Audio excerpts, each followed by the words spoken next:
Pemerintah memastikan kebijakan baru terkait devisa hasil ekspor sumber daya alam atau DHE-SDA akan mulai berlaku pada 1 Juni 2026.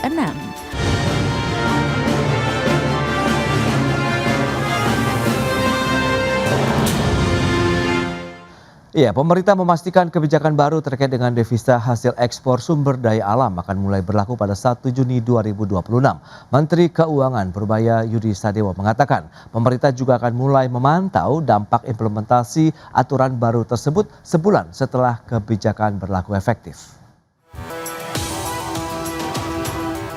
Pemerintah memastikan kebijakan baru terkait devisa hasil ekspor sumber daya alam atau DHE-SDA akan mulai berlaku pada 1 Juni 2026. Hal ini menyusul rampungnya finalisasi revisi peraturan pemerintah nomor 36 mengenai pengelolaan devisa ekspor. Menteri Keuangan Purbaya Yudi Sadewo mengatakan pemerintah telah menetapkan waktu pemberlakuan aturan tersebut. Namun demikian rincian teknis termasuk cakupan negara akan diumumkan bersamaan dengan publikasi regulasi resmi. Untuk DHE SDA, negara mana saja yang dikecualikan, katanya berlaku 1 Juni. Sudah diputuskan berlaku 1 Juni 2026. Negara mananya nanti dilihat ketika kita publish peraturan DHE-nya. Purbaya menambahkan pemerintah akan mulai memantau dampak implementasi aturan baru tersebut sebulan setelah kebijakan berlaku efektif pada Juni mendatang. Pemerintah juga akan memperhatikan respon pasar modal dan sektor keuangan terhadap kebijakan itu. Meski demikian, Purbaya mengakui pada awal penerapan aturan baru itu kemungkinan muncul kekhawatiran di pasar, namun ia meyakini kondisi tersebut hanya bersifat sementara. Dari Jakarta, Tim Liputan IDX. Ya, pemirsa, untuk membahas tema menarik kita kali ini, belit baru dari devisa hasil ekspor sumber daya alam dorong penguatan cadangan devisa dan rupiah. Kita sudah tersambung melalui Zoom bersama dengan Bapak Hendra Sinadia, Ketua Komite Pertambangan Minerba, Asosiasi Pengusaha Indonesia Pindo, kemudian juga Bapak Rian Kiryanto, ekonom senior dan juga Associate Faculty dari Lembaga Pengembangan Perbankan Indonesia. Langsung saja kita sapa ini. Halo Pak Hendra, apa kabar? Alhamdulillah kabar baik, terima kasih Mas Pras. Baik, terima kasih juga atas waktu yang disempatkan Pak Hendra. Pak Rian, apa kabar Pak? Kabar baik Mas.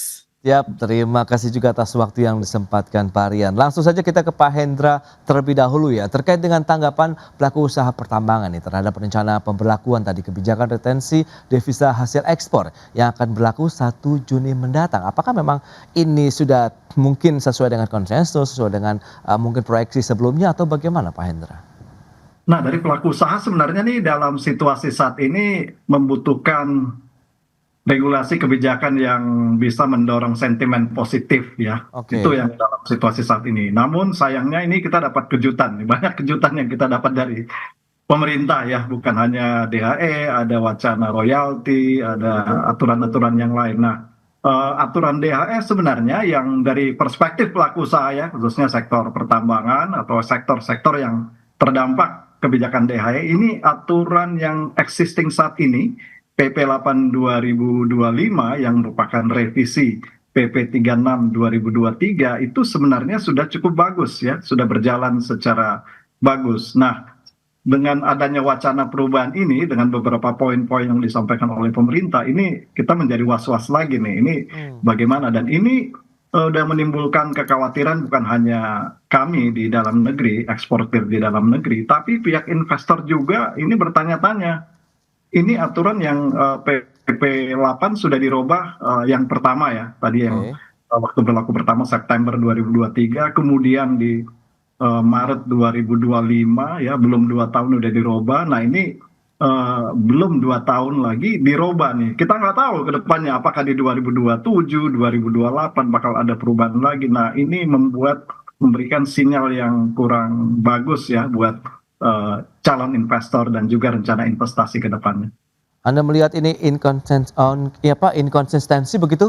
Iya, tentu saja. Ya, ini inkonsisten. Jadi ini berubah sangat-sangat dinamis yang kemudian arah perubahannya malah justru setback ya. Kalau saya sampaikan di awal, PP 236 2023 itu memang menjadi keluhan pelaku usaha dan kami waktu itu intensif ya berkonsultasi dengan pemerintah. Kami mengapresiasi waktu itu dan berapa poin-poin diakomodir, terjadi kompromi sehingga PP 8 itu berlaku dan saat ini menurut kami berlaku cukup bagus. Namun dengan adanya revisi ini kelihatannya agak mundur lagi nih karena ada beberapa ketentuan yang tentu akan makin memberatkan para eksportir apalagi di tengah kondisi perekonomian yang sedang bergejolak saat ini. Oke, menarik untuk dicermati. Pak Rian, dari sisi ekonom Anda melihat bagaimana sih terkait dengan urgensi pemberlakuan aturan retensi 100% devisa hasil ekspor dari sumber daya alam ini yang akan berlaku pertengahan tahun ini atau 1 Juni, Pak Rian? Pertama saya ingin sampaikan bahwa ini adalah salah satu ikhtiar ya, ikhtiar yang dilakukan oleh pemerintah dalam kerangka sesegera mungkin bisa menstabilkan nilai tukar rupiah. Pada saat kita siaran hari ini rupiah sudah mendekati 17.500 per US dollar. Nah, kemudian tadi sampaikan Pak Indra betul, sesungguhnya kalau kita flashback sebentar historical ke belakang, dulu memang penetapan kebijakan BLI mengenai devisa hasil ekspor itu kan berjenjang ya. Dari awalnya 30%, kemudian naik sebentar dan memang suddenly sekarang udah full cover menjadi 100% dan harus ditempatkan di bank-bank milik pemerintah atau himbara gitu. Dan itu efektif berlaku 1 Juni.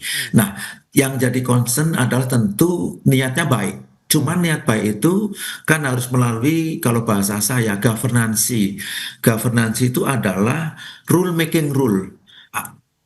Apakah kebijakan ini yang terbaru ini sudah memberi ruang bagi teman-teman Pak Indra dan kawan-kawan yang di sektor mining khususnya atau sektor sumber daya alam khususnya itu diajak rembugan dan sebagainya atau berunding sehingga para pihak yang terkait dengan kebijakan baru itu merasa terbaikin ya artinya bisa menerima kebijakan itu. Tetapi kalau tadi sampaikan Pak Indra sepertinya kan Pak Indra dan kawan-kawan merasa tidak nyaman dengan kebijakan baru itu. Nah, oleh karena itu masih ada waktu kurang lebih berapa ya?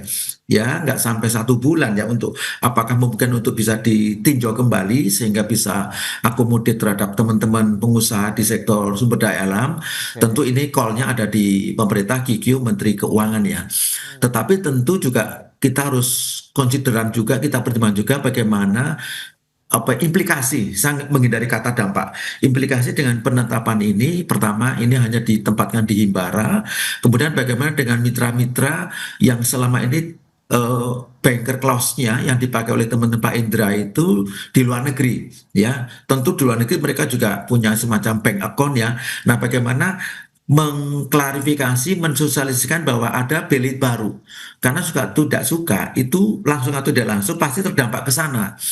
Yang dulu proceed ekspor dari teman-teman pelaku pertambangan itu katakanlah sebagian disimpan di bank account-nya di luar negeri misalnya, tiba-tiba semuanya harus masuk ke dalam negeri. Ya, nah tentu itu harus ada semacam tanda petik ya, apakah ada periode transisi ya sehingga kalau transisi sudah jalan lalu betul-betul dijalankan 100%, nah semuanya everybody happy lah ya, tidak ada kaget-kagetan, tidak ada kejutan-kejutan. Itu highlight yang saya sampaikan karena diskusi mengenai devisa hasil ekspor itu sudah mungkin udah lebih dari 15 tahun barangkali ya. Saya ngikutin ini soal jadi saya lumayan bisa rely on dengan isu ini Mas Pras, Pak Indra. Baik, Pak Rian. Ini menarik begitu ya bahwa memang harus ada keterlibatan pelaku usaha, kemudian bagaimana bank account yang biasanya penempatannya dulu tidak 100% kemudian harus menyesuaikan dengan kebijakan BLI ataupun kebijakan ini baru ini. Pak Hendra, bagaimana teman-teman pelaku usaha pertambangan menyikapinya begitu? Mengingat tenggat waktu kan tidak lama lagi nih 1 Juni begitu. Apakah periode transisi ini juga masih cukup waktu untuk kita melakukan penyesuaian dalam artian nanti 100% berarti akan ditempatkan di bank dalam negeri begitu nih, Pak Hendra?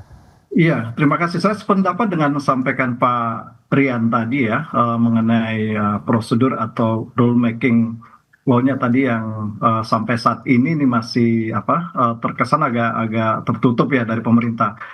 Setahu saya pertemuan terakhir itu malah di akhir tahun lalu ya, udah cukup lama ya pertemuan terakhir dengan pemerintah membahas wacana ini dan juga melibatkan kalangan perbankan ya, termasuk perbankan swasta non himbara. Nah, di pertemuan tersebut ya muncul keluhan-keluhan dari selain eksportir sumber daya alam juga dari kalangan perbankan. Nah, ini yang saya kurang tahu dalam beberapa waktu terakhir apakah ada upaya-upaya dari pemerintah atau regulator untuk menyampaikan atau memberi peluang bagi transisi ya tadi sampaikan Pak Rian, karena ini yang kami khawatirkan ini kan banyak investor yang sudah punya banking ini ya, kerjasama perbankan ya, perbankan luar negeri yang punya branch di Indonesia ya, dan ini udah berlangsung dalam bagian dari agreement mereka, sama seperti di oil and gas ya, prospek mereka itu udah ada kerjasama dalam production sharing kontraknya seperti itu.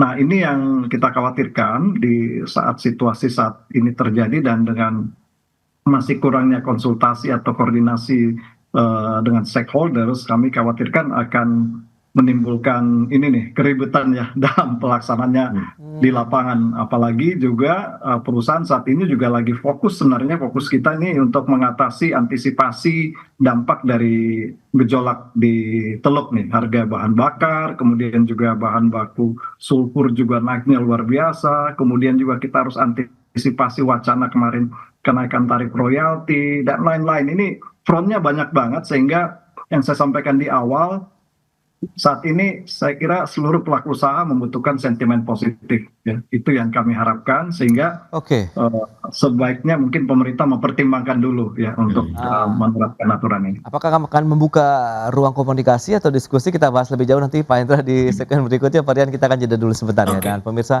kami akan segera kembali usai pariwara berikut ini.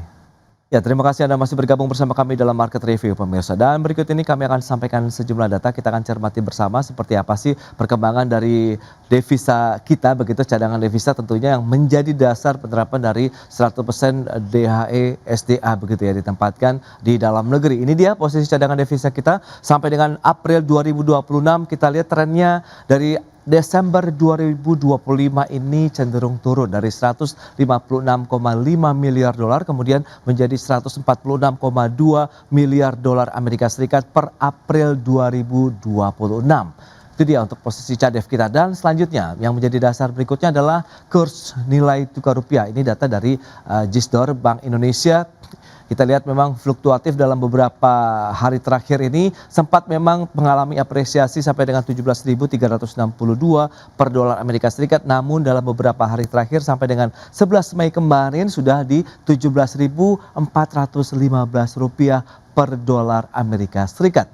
Itu dia beberapa data terkait dengan Gisdor kita, nilai tukar rupiah dan juga cadangan devisa. Berikutnya kita lihat dari sisi nilai ekspor tambang non migas terbesar di tahun 2025. Batu bara ini masih menjadi andalan kita, sekitar 30,49 miliar dolar Amerika Serikat. Kemudian lignit ada, kemudian biji tembaga juga menjadi salah satu andalan dari ekspor non migas terbesar kita. Baik, itu dia beberapa data dan kita akan lanjutkan kembali perbincangan bersama dengan Bapak Hendra Sinadia dan juga Bapak Rian Kerianto. Ya. Dengan informasi tadi yang sudah disampaikan, lantas bagaimana dari sisi pelaku usaha nih? Pak Hendra, mengingat belet ini akan berlaku 1 Juni, kemudian menjadi kekhawatiran bersama kalau memang tadi Pak Rian sudah menyampaikan terkait dengan penempatan dana hasil ekspor sumber daya alam kita. Kalau memang nanti penempatannya 100% di Indonesia ini, mekanismenya seperti apa? Apakah akan ada butuh waktu yang lebih lama begitu, atau hanya memindahkan seperti kita memindahkan dana dari satu bank ke bank lainnya begitu Pak Hendra? Oke, mungkin teknisnya Pak Rian yang lebih expert ya. Kalau kami dari concern dalam artian bagaimana kami mengelola cash flow ya, yang mungkin sulit. Cash is king, sementara cashnya dibelenggu gitu ya. Yang ini kira-kira yang yang akan terjadi nantinya. Yang menjadi kekhawatiran kita tadi saya sampaikan, ini banyak sekali front yang perusahaan lagi antisipasi. Bagi sebagian perusahaan yang terdampak ya, khususnya perusahaan-perusahaan yang produksinya, kuota produksinya dipotong secara signifikan, ini akan menjadi menambah lagi, sudah jatuh ketimpa tangga lagi ya. Ada Oke. perusahaan yang dipotong 30, 40, 50% kuota produksinya, padahal mereka sudah merencanakan berdasarkan RKB sebelumnya 3 tahun ya. Ya. Kemudian dirubah tiba-tiba oleh pemerintah menjadi per tahun, dan juga produksinya dipotong secara signifikan. Ini tentu akan semakin menambah kesulitan. Alih-alih mereka memikirkan DHE, mereka harus survive untuk bisa melaksanakan kelanjutan operasinya month to month ya, bulan ke bulan di 2026. Nah, itu yang menjadi kekhawatiran. Kemudian bagaimana teknisnya, tentu saja Ya. ini akan menjadi beban administratif lagi nantinya ya. Oke. Dan mungkin yang perlu dipertimbangkan bagi pemerintah, tadi melihat data statistik yang disajikan oleh IDX Channel, ini menurut beberapa pengamat ekonom ya, dalam beberapa pertemuan sebelumnya, mereka tidak melihat ada korelasi langsung dari penerapan DHSDA ke penguatan cadangan devisa. Ya, ini yang menurut beberapa ekonom waktu itu.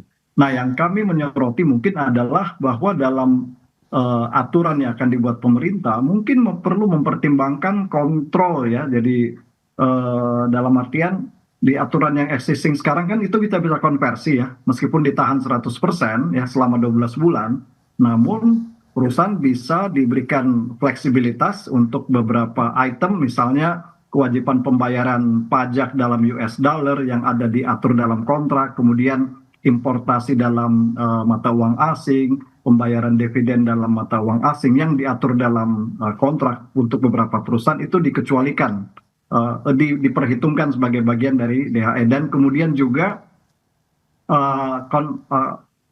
ke konversi ya, kita dari mata uang asing ke rupiah bisa dikonversi. Namun mungkin kita tidak nafikan juga ada dan juga pelaku usaha eksportir mungkin ya yang memanfaatkan celah ini. Nah, itu mungkin perlu ada kontrol dari pemerintah, dalam artian apabila perusahaan telah melakukan konversi ke mata uang rupiah, mungkin kontrol untuk selanjutnya apakah akan dibelikan mata uang asing itu perlu dimonitor, sehingga perusahaan-perusahaan yang sudah taat ya selama ini, sudah menaati aturan ini, tidak dirugikan oleh segelintir oknum, sehingga aturannya dibuat semuanya one size fits for all. Nah, ini yang perlu dipertimbangkan, sehingga ini akan mengirim sinyal yang kurang bagus nih ke investor ya, baik existing investor atau potential investor, bahwa konsistensi ini terjadi di rejim devisa bebas Indonesia, apalagi undang investasi kan sebenarnya menjamin ya repatriasi itu. Baik, Pak Hendra, ini penjelasan cukup komprehensif. Pak Rian, lantas sebenarnya seperti apa kalau kita bicara mengenai mekanisme penempatan DHSDA begitu, yang tadinya mungkin sebagian bisa ditempatkan di luar negeri, tapi kemudian akan ditarik seluruhnya di dalam negeri. Kalau kita coba tarik benang merahnya, akankah berkorelasi langsung, berdampak, atau Anda katakan berimplikasi langsung tidak sih terkait dengan devisa, dengan cadangan devisa, kemudian nilai tukar rupiah sendiri, Pak Rian? Jadi tadi rutenya begini, kalau ada perusahaan tambang di Indonesia, bayarnya ada di luar negeri sana, dia pembayarnya pakai katakanlah foreign bank atau bank asing, misalnya di Singapura. Masuk itu proceed ekspor ke bank milik pengusaha tambang di kita di Singapura. Nanti di situ transit. Nah, sebagian itu ditransfer ke himbara di dalam negeri. Itu mekanisme seperti itu. Tetapi pertanyaannya, kita juga harus memberikan semacam konsideran kepada teman-teman pengusaha eksportir itu. Kan duit yang masuk itu, proses itu kan segera sebagian, ya nggak 100%, itu kan dioperasionalkan. Untuk apa? Untuk pemenuhan kewajiban-kewajiban luar negeri ya, termasuk untuk mendukung kegiatan operasional yang underlying currency-nya menggunakan US dollar. Maka definisi 100% itu mungkin yang harus betul-betul diaminin bersama ya. Karena nggak mungkin katakanlah dari proses ekspor itu masuk ke foreign bank di Singapura, home base-nya misalnya 100% masuk, lalu 100% itu masuk ke himbara di kita. Nah, sementara mungkin mitra daripada pengusaha tambang kita itu kan berbagai-bagai buyer di luar negeri yang mungkin berbanknya itu dengan bank yang di Singapura itu. Nah, yang teknis mikro seperti ini tentunya harus dipertimbangkan, karena saya tahu persis teman-teman perusahaan tambang itu kan juga butuh apa ya, semacam standby funding untuk mendukung kegiatan operasional mereka hari Betul. demi hari, Ya. bayar karyawan, beli ini, beli itu dan sebagainya, yang mayoritas juga mungkin underlying currency-nya menggunakan basis US dollar. Yang kedua, memang betul kalau ada sebagian teman ikut mengatakan ini tidak menambah devisa. Memang tidak, tapi paling tidak duit yang ada dari teman-teman pengusaha tambang itu sebagian besar, saya nggak mengatakan 100% ya, itu masuk ke rekening mereka di rekening valuta asingnya di Himbara, itu akan menyuplai atau memasok US dollar lebih besar lagi. Nah ini sehingga suplai US dollar di dalam negeri itu bisa membantu. Kalau dolarnya banyak, orang beli dolar, itu harganya lalu murah. Nah, harga murah itulah sebetulnya yang kita kenal dengan istilah apa namanya itu depresiasi. US dolarnya mengalami depresiasi atau pelemahan. Karena apa? Suplai dolarnya banyak dari teman-teman pengusaha itu. Oke. Cuman ini kan ujungnya ya, tetapi juga perlu dilihat tadi yang level mikro teknisnya. Bagaimana ya kesiapan dari teman-teman Pak Indra dan yang lain itu dalam menyikapi pelet yang baru ini, sehingga tidak menimbulkan, maaf saya menggunakan, jangan menimbulkan noise yang nanti malah jadinya, maaf kata, kontraproduktif gitu loh. Hmm. Kita harus lihat dalam potret yang lebih besar. Kita masih ada tekanan eksternal yang begitu kuat, perang di Teluk belum selesai sampai sekarang, kemudian ada tadi sampaikan Pak Indra, ada regulasi-regulasi yang harus segera dikerjakan. Tentu harus ada apa ya, kalau bahasa saya itu skala prioritas, mana yang duluan ya, tanpa kita menegasikan kebijakan DHI yang baru ini, karena itu spiritnya adalah memang ikhtiar pemerintah untuk apa namanya mendorong sesegera mungkin stabilisasi nilai tukar rupiah. Ini salah satu ikhtiar, karena masih banyak ikhtiar yang lain yang dilakukan oleh Kementerian Perdagangan, Kementerian Perindustrian, dan tentunya Bank Indonesia sebagai bank sentral. Jadi ini DHI itu kebijakan yang komplementari dari sekian kebijakan yang lainnya juga. Gitu Mas Pras, Pak Indra. Baik, itu dia ya beberapa poin yang sudah disampaikan bahwa memang ini adalah salah satu nampaknya amunisi begitu yang digunakan oleh pemerintah ya untuk bisa mengamankan cadangan devisa, meningkatkan likuiditas dolar Amerika Serikat di dalam negeri begitu, sehingga tadi yang Ya. diharapkan Pak Rian begitu akan meningkatkan lagi nilai tukar rupiah kita begitu ya, sehingga ini kita akan cermati bersama. Semoga nanti masih ada ruang untuk duduk bersama antara pelaku usaha pertambangan misalnya begitu dengan pemerintah untuk bisa bagaimana kebijakan ini bisa diterapkan dengan smooth begitu kalau memang disampaikan oleh Pak Rian, sehingga nanti hasilnya akan memberikan satu hal yang positif juga ya bagi aktivitas mungkin kegiatan ekspor dari perusahaan-perusahaan teman-teman di pertambangan maupun juga nilai tukar rupiah kita begitu ke depannya. Baik, Pak Rian, kemudian Pak Hendra, terima kasih banyak atas informasi, update dan juga insight yang sudah diberikan kepada pemirsa pada hari ini. Selamat melanjutkan aktivitas Anda kembali. Salam sehat, sampai berjumpa kembali Pak Rian, Pak Hendra. Terima kasih. Terima kasih Pak Mas Pras. Terima kasih Pak Indra.